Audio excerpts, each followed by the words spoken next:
மக்கள் தீர்ப்பு செய்திகள் வாசிப்பது உங்கள் லலிதா ரவி.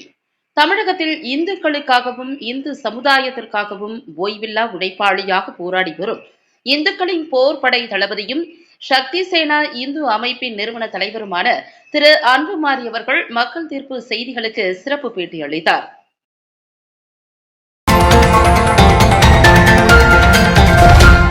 கேட்காதே கேட்காதே சாதி என்னன்னு கேட்காதே, சொல்லாதே சொல்லாதே சாதியின் பேரை சொல்லாதே. இந்த இயக்கம் எந்த அரசியல் கட்சிக்கும் ஆதரவு இல்லை.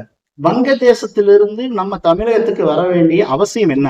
எல்லாமே போலியா இருக்கு. முழுமையாக ஒரு தனி படை அமைக்கணுதுக்கு முழுமையா இவங்களை எல்லாம் கைது பண்ணணுங்கிறதா நம்மளுடைய நோக்கம். முதலமைச்சரே சொல்லியிருக்கிறாரு, இது இந்தியாவுக்கு மிகப்பெரிய ஒரு ஆபத்து, நடவடிக்கை எடுக்கணும் அப்படின்னு நம்ம சொல்லுவோம். மோடி கிட்ட போய் சொல்லு. கொஞ்சம் மென்டாலிட்டி கம்மியா தான் இந்த சீமான் போல் இருக்கக்கூடிய நபர்களுக்கு இருக்குது. விடுதலை சிறுத்தையினுடைய தலைவர் திருமாவளவனுக்கும் எங்களுக்கும் எந்த விதமான காழ்ப்புணர்ச்சியும் கிடையாது. சனாதன தர்மத்தை ஒழிப்புன்னு பேசுறாரு. எங்க இஸ்லாத்தை ஒழிப்போம், கிறிஸ்தவத்தை ஒழிப்போம் அப்படி திருமாவளவன் கிட்ட பேச சொல்லுங்க பார்க்கலாம். சீமான் தமிழர் கிடையாது. சீமான் ஒரு மலையாளிஸ். சத்திசனா இந்து மக்களுக்கு வன்மையா நாங்க கண்டிச்சோம். இந்திய நாட்டுல இந்துக்களுக்குன்னு ஒரு நாடு இல்லை.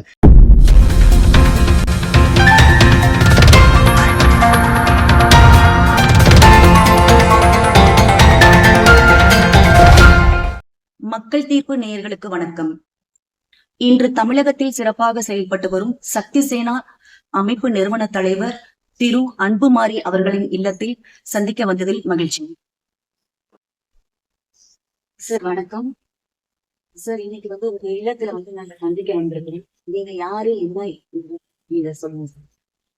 தொடர்ந்து 1995 இருந்து இந்து சமுதாய பணிக்காகவே என்னை முழுமையா அர்ப்பணிச்சு இந்துக்களுக்காக வாதாட போராட பரிந்து பேசுவதற்காக இந்த இயக்கம் தொடங்கப்பட்டிருக்கு. இந்த இயக்கம் எந்த அரசியல் கட்சிக்கும் ஆதரவு இல்லை. இந்துக்களுக்காக போராடுறதுக்கும் வாதாடுறதுக்கும் எந்த அரசியல் கட்சி முன்வருதோ அந்த அரசியல் கட்சிக்கு முழுமையான எங்களுடைய ஆதரவு. சார், உங்ககிட்ட இன்னைக்கு நேர்காணல் மூலமா சில கேள்விகள் நாங்கள் கேட்கலாமா? தாராளம். சார், நீங்க தொடர்ந்து வங்க தேசத்துல இருந்து வரக்கூடிய நபர்களை வரக்கூடாதுன்னு சொல்றீங்களே, அது ஏன் சார்? வங்க தேசத்திலிருந்து நம்ம தமிழகத்துக்கு வர வேண்டிய அவசியம் என்ன? அதை முதல்ல நம்ம சரி பண்ணோம். அதாவது வங்க தேசத்திலிருந்து வரக்கூடிய நபர்கள் இப்ப நேற்றைய முன்தினம் கூட பாத்தீங்கன்னா நம்மளுடைய வீட்டுல இருந்து ஒரு 4 கிலோமீட்டர் தள்ளி வீரியம்பாளையம் அந்த பகுதியில ஒரு 13 பேர்த்த கைது பண்ணிக்கிறாங்க. இன்னைக்கு அவங்கள ரிமாண்ட் பண்ணிக்கிறாங்க. அவங்க கிட்ட ஆதார் கார்டு, அவங்க தங்கி இருக்கக்கூடிய எல்லாமே போலியா இருக்கு. அப்ப இந்த போலியா இருக்கக்கூடிய நபர்கள் நம்ம நாட்டுல தங்கி இருந்தாங்கன்னா நிச்சயமா அவங்க சட்டத்துக்கு விரோதமா தான் தங்கி இருப்பாங்க. அதை கணக்கெடுத்து ஒரு ஸ்பெஷல் டீம் போட்டு இந்த வங்க தேசத்துல இருந்து அத்துமீறி சட்ட விரோதமாக நம்மளுடைய நாட்டுக்குள்ள வர்ற நபர்களை கண்காணிக்க சொல்லி நம்ம முதலமைச்சருக்கு ஒரு தபால் மூலமா அனுப்பிச்சிருக்கிறோம். அதே போல கோவை கமிஷனர் ஐயாவுக்கும் ஒரு தபால் மூலமா அனுப்பிச்சிருக்கிறோம். இவங்க எல்லாம் கண்காணிச்சு முழுமையாக ஒரு தனி படை அமைக்கணுதுக்கு, அதாவது இந்த வங்க தேசத்திலிருந்து வரக்கூடிய நபர்களை கண்காணிக்கிறதுக்காக தனி படை ஒண்ணு அமைச்சு இது முழுமையா இவங்க எல்லாம் கைது பண்ணணுங்கிறதா நம்மளுடைய நோக்கம். ஆனா முழுமையா அசாம் மாநிலத்திலிருந்துதான் அவங்க அதிகமா வரதாங்க சொல்லிட்டு அந்த மாநிலத்தினுடைய முதலமைச்சரே சொல்லியிருக்கிறாரு, இந்தியாவுக்குள்ள இவங்க அத்துமீறி உள்ள போறாங்க, இது இந்தியாவுக்கு மிகப்பெரிய ஒரு ஆபத்து அப்படின்னு சொல்லியிருக்கிறாங்க. அவர் சொன்னது உண்மைதான். தொடர்ந்து இது போல நபர்கள் இந்த நாட்டுக்குள்ள வந்து சட்ட ஒழுங்கு பிரச்சனை ஏற்படுத்தக்கூடாதுன்னு ஒரே நோக்கத்துக்காக தான் வங்கதேசத்துல இருந்து வரக்கூடிய நபர்கள் மீது நடவடிக்கை எடுக்கணும் அப்படின்னு நம்ம சொல்லுவோம். சார், இரண்டாவது பாத்தீங்கன்னா பகல்காம் தாக்குதல் கண்டித்து ஆர்ப்பாட்டம் பண்ணியிருக்காங்க. இதுக்கு போர் கொடுப்பதுதான் தீர்வா சார்? கண்டிப்பா போர் கொடுக்கணும் அப்படிங்கிற நோக்கம் எங்களுக்கு பாகிஸ்தான்ல இருக்கக்கூடிய அப்பாவி மக்களை மீது தாக்குதல் நடத்துவது இந்தியா நாட்டினுடைய நோக்கம் கிடையாது. அதாவது அந்த இடத்திற்குள்ள இருக்கக்கூடிய ஒரு விஷயம் என்னன்னு கேட்டீங்கன்னா 26 பேர்த்த சுட்டு கொண்டிருக்காங்க தீவிரவாதிகள். ஆனா அந்த தீவிரவாதிகள் கேட்கக்கூடிய வார்த்தைகள் நீ இந்துவா இந்துவா அப்படின்னு சொல்லி கேட்டுட்டுதான் சுட்டு கொண்டிருக்காங்க. அதுல தன்னுடைய கண்ணு முன்னாடிய மனைவி கதறி அழுகிறது நம்ம எல்லா சமூக வலைதளத்திலையும் காணொலியிலும் நம்ம பார்த்திருப்போம். அதாவது என்னை கொண்டுட்ட, என்னுடைய கணவரை நீ சுட்டு கொண்டுட்ட, என்னை கொன்று அப்படின்னு.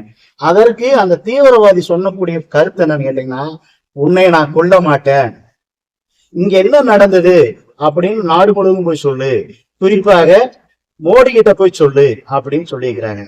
மோடி கிட்ட சொன்னதுக்கு பிறகுதான் ஆபரேஷன் சிந்து அப்படின்னு ஒரு பேர் வச்சு மோடி கிட்ட சொன்னா என்ன நடக்கும் அப்படிங்கறது நம்ம காட்டியிருக்கிறோம். கிட்டத்தட்ட 9 இடத்துக்கு மேல தீவிரவாதிகள் தங்கி இருக்கக்கூடிய முகாமை தேடி நம்மளுடைய ராணுவ வீரர்கள் களையெடுத்திருக்காங்க. இதைத்தான் நாங்க சொல்லியிருக்கிறோமே தவிர பாகிஸ்தான்ல இருக்கக்கூடிய அப்பாவி இந்துக்களையோ இல்ல இஸ்லாமியர்களையோ அவங்க மேல் போர் கொடுக்க சொல்லி நம்மளுடைய பிரதமர் ஒருபோதும் சொல்லல. சமூகத்துல இங்க இருக்கக்கூடிய நபர்கள் தான் தொடர்ந்து பாகிஸ்தான் மேல போர் கொடுக்கறாங்க. இதே போர் இந்த சீமான் போல இருக்கக்கூடிய நபர்கள் சொல்லக்கூடிய வார்த்தைகளை பார்த்தீங்கன்னா, ஏன் சைனா மேல் போர் கொடுக்கலாமல்லோ அப்படின்னு கொஞ்சம் மென்டாலிட்டி கம்மியா தான் இந்த சீமான் போல் இருக்கக்கூடிய நபர்களுக்கு இருக்குது. சைனா மேல நம்ம ஏன் போர் கொடுக்கணும்? சைனாக்காரனா நம்ம இந்தியா சுற்றுலா போனவங்களை சுட்டு கொண்டாங்க கிடையாது. அப்ப இந்த சீமான் போல இருக்கக்கூடிய பிரிவினம் பேசக்கூடிய நபர்கள் மீது குறிப்பா தேசிய புலனாய்வு அமைப்பு ஒரு விசாரணை நடத்தணுங்கிறதா எங்களுடைய நோக்கம். விடுதலை சிறுத்தைகள் கட்சி திருமாவளவன், நாம் தமிழர் கட்சி ஒருங்கிணைப்பாளர் சீமான் இவர்களை பத்தி சமூக வலைத்தளங்களை கண்டித்து பேசுறீங்களே சார், என்ன வெறுப்பு, என்ன காரணம் சார் சொல்லுங்க. விடுதலை சிறுத்தையினுடைய தலைவர் திருமாவளவனுக்கும் எங்களுக்கும் எந்த விதமான காழ்ப்புணர்ச்சியும் கிடையாது.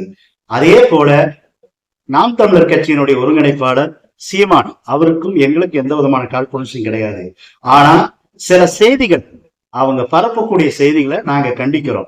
அதாவது தாக்குதல் நடக்குது, அந்த தாக்குதல்ல ஒரு மீடியா நண்பர் கேள்வி எழுப்புறாரு, நீங்க எப்படி இது பண்ணலாம், அங்க இந்துவான கேட்டு இத்தனை பேர்த்த சுட்டு கொண்டிருக்காங்களே, உங்களுடைய பார்வை என்ன அப்படின்னு திருமாவளவனை பார்த்து கேட்கிறாரு. அதற்கு திருமாவளவன் என்ன சொல்றாருன்னு கேட்டீங்கன்னா, அதுக்கு ஆதாரம் இருக்கா அப்படின்னு கேட்கிறாரு. அதாவது இந்துவான கேட்டு சுட்டு கொண்டதுதான் வரலாறு, அத்தனை மீடியாலும் வந்திருக்கக்கூடிய செய்தி. இவர் ஆதாரம் கேட்கிறாருங்கிற போது அப்போ பாகிஸ்தான் தீவிரவாதிகளுக்கு இவர் ஆதரவாக செயல்படுறாருங்கிறதா எங்களுடைய ஆணித்தரமான கருத்து. அதுக்கு நாங்க கண்டனம் பதிவு பண்றோம். சார், திருமாவளவன் மட்டும் பாத்தீங்கன்னா பாகிஸ்தான ஆதரிச்சு பேசுறாரா இல்ல இஸ்லாமியரை ஆதரிச்சு பேசுறாரா? திருமாவளவனை பொறுத்த வரைக்கும் இங்க இருக்கக்கூடிய இஸ்லாமியர்கிட்ட ஓட்டு வாங்கணும்னு ஒரே நோக்கத்துக்காக தான் இஸ்லாமியர்களுக்கு சாதகமா பேசுறாரு.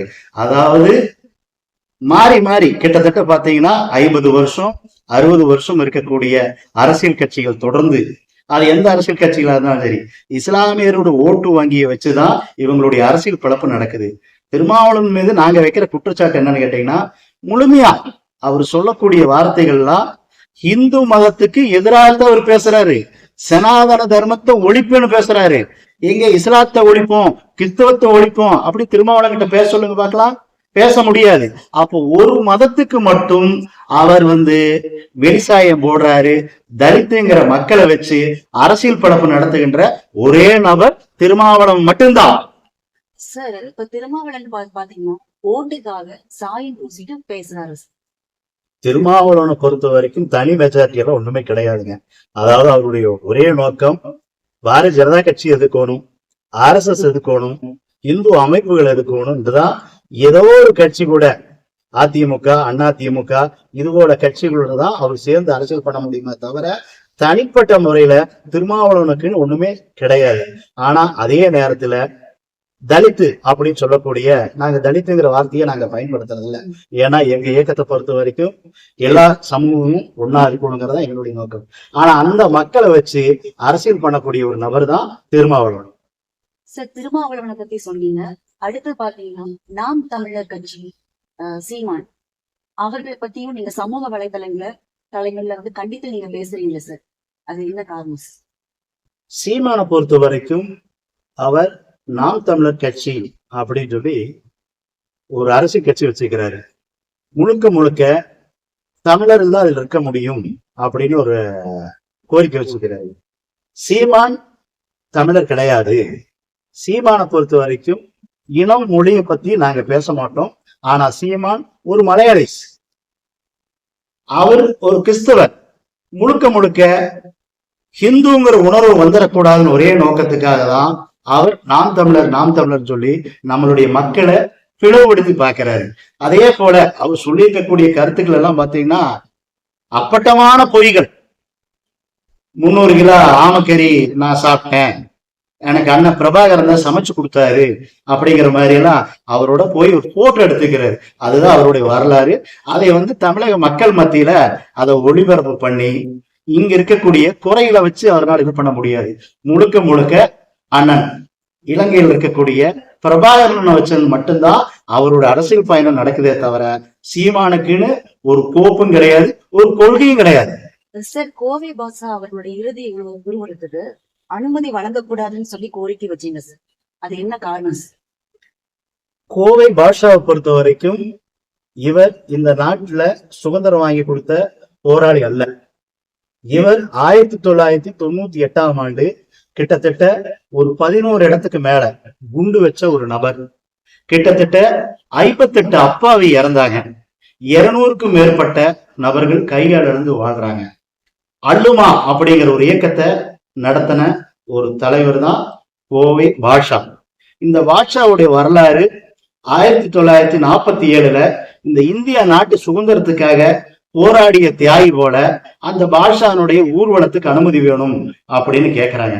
இது தமிழக அரசாங்கமும் கோவை மாவட்டத்துல அந்த ஊர்வலத்துக்கு அனுமதி கொடுத்துருக்கிறாங்க. இதை சத்தியசேனா இந்து மக்களுக்கு வன்மையா நாங்க கண்டிச்சோம். இவர் சுதந்திர போராட்ட தியாகி இல்ல, ஒரு கொலைகாரன், மக்களை பூரா கொன்ன ஒரு கொலைகாரன்.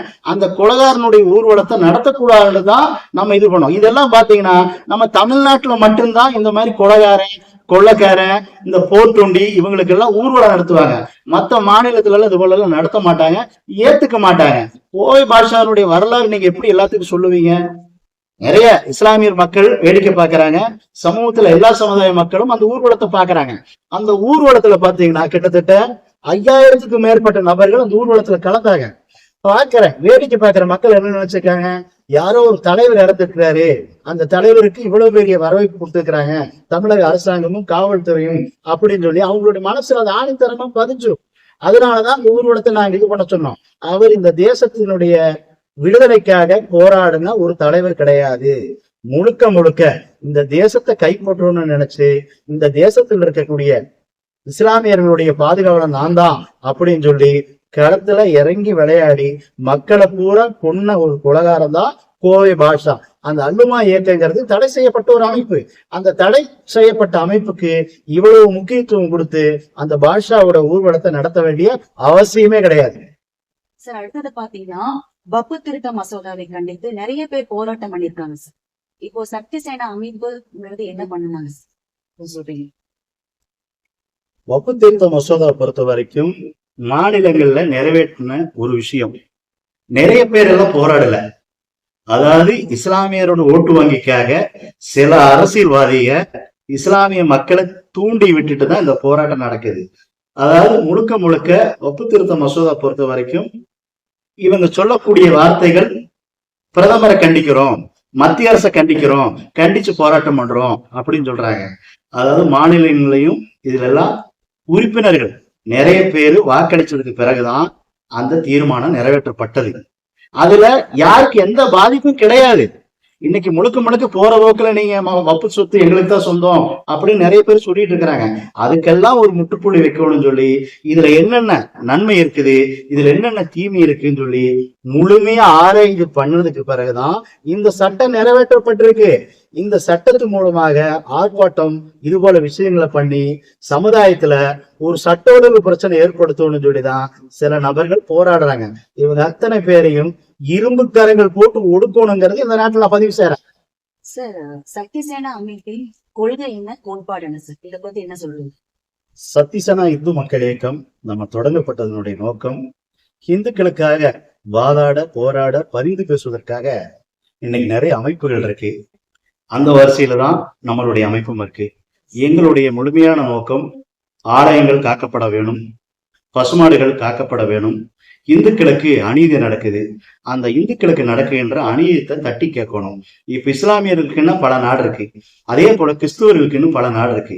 இந்தியா நாட்டுல இந்துக்களுக்குன்னு ஒரு நாடு இல்லை. எனவே இந்த நாடு இந்து நாடுன்னு நம்ம சொல்றோம். இப்போ 1947ல நம்மளுடைய நாட்டுக்கு சுதந்திரம் கிடைக்குது.